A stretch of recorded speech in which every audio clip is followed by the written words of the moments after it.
Bagian A. Sejarah dakwah Nabi Muhammad SAW di Mekah.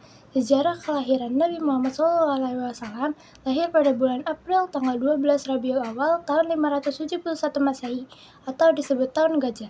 Tahun ini disebut Tahun Gajah karena terjadi penyerangan Ka'bah oleh pasukan gajah yang dipimpin oleh Raja Abraha sebagaimana terdapat pada Quran Surat Al-Fil ayat 1-5.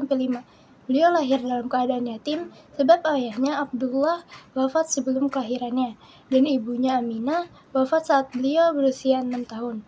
Setelah itu Nabi Muhammad diasuh oleh kakeknya yaitu Abdul Muthalib dan kemudian oleh pamannya Abu Thalib yaitu orang yang sangat dihormati di kalangan Quraisy. Nabi Muhammad SAW sebelum menjadi Rasul sejak muda, Nabi Muhammad SAW dikenal sebagai orang yang berbudi luhur, berkepribadian kuat, dan mendapat julukan Al-Amin yang artinya dapat dipercaya. Pada saat usia 12 tahun, beliau ikut pamannya, Abu Thalib, untuk berdagang ke Syam.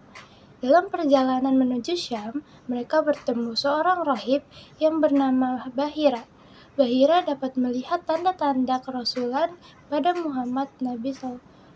Muhammad SAW. Bahira memberi nasihat kepada Abu Thalib supaya tidak terlalu jauh memasuki daerah Syam karena dikhawatirkan orang-orang Yahudi yang mengetahui tanda-tanda kerasulannya akan berbuat jahat terhadap Muhammad. Pada saat usia 15 tahun, beliau ikut perang Fijar, yaitu perang yang terjadi antara suku Quraisy dengan Kinanah dengan suku Qais Alian. Dan pada saat usia 25 tahun, Muhammad kembali berdagang membawa barang milik Khadijah. Kejujuran Muhammad dalam berdagang membuat keuntungan yang sangat besar.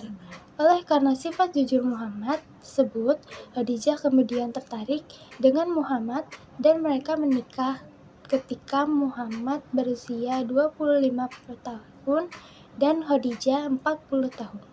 Khadijah menjadi pendukung utama dakwah Nabi dan termasuk perempuan pertama yang masuk Islam. Masa kerasulan Nabi Muhammad SAW menjelang usia 40 tahun, Nabi Muhammad SAW sering dan menyendiri untuk menenangkan keadaan masyarakat Makkah yang penuh dengan penyembahan berhala, ketidakadilan, dan kerusakan moral. Hatinya terasa gelisah, seolah mencari jawaban atas persoalan hidup manusia. Hal ini sebagaimana ditegaskan dalam firman Allah dalam Quran Surat Al-Insyirah ayat 1-3. Dalam masa perenungan itulah, pada bulan Ramadan tahun 610 Masehi, ketika beliau beribadah di Gua Hira, Allah menurunkan wahyu pertama melalui malaikat Jibril. Wahyu tersebut adalah surah Al-Alaq ayat 1-5. Peristiwa ini menjadi tanda bahwa beliau diangkat sebagai nabi. Beberapa waktu kemudian turunlah wahyu lain yang memerintahkan beliau untuk menyampaikan ajaran Islam, yaitu Quran Surat Al-Mudaththir ayat 1-7. Sejak saat itu, beliau resmi menjadi Rasul yang membawa risalah Allah bagi seluruh umat manusia. Tugas tersebut sangat berat karena Nabi harus menghadapi penentangan kaum Quraisy, meluruskan kepercayaan yang menyimpang, memperbaiki sistem sosial yang tidak adil, serta membangun masyarakat yang berlandaskan tauhid dan akhlak mulia. Bagian C. Tantangan yang dihadapi oleh Nabi Muhammad SAW saat berdakwah. Di antaranya yaitu A. Cemoohan dan cacian kepada Nabi SAW dan para sahabatnya. Berbagai cemoohan dan cacian itu dilakukan oleh kaum kafir dengan tujuan menjatuhkan nama baik dan mengucilkan Nabi Muhammad SAW dari masyarakat Arab. B. Memanfaatkan pengaruh para pembesar kafir Quraisy. Kaum kafir Quraisy menggunakan pengaruh para pemuka mereka untuk mencegah dakwah Nabi Muhammad SAW. C. Mendatangkan penyair terkemuka masyarakat kafir Mekah, mengundang penyair terkemuka untuk membuat syair yang indah sebagai saingan Al-Quran. D. Melempari kotoran. Abu Jahal pernah melempari kotoran bekas hewan persembahan berhala kepada Nabi Muhammad SAW. E. Bujukan dengan harta dan kekayaan. Para pemimpin kafir Quraisy mengutus Utbah bin Rabi'ah, seorang ahli retorika. Mereka menawarkan tahta, wanita, dan harta asal Nabi Muhammad SAW bersedia menghentikan dakwahnya. F. Pemboikotan terhadap Bani Hashim. Pemboikotan ini bertujuan untuk menekan Bani Hashim agar menyerahkan Nabi Muhammad untuk dibunuh.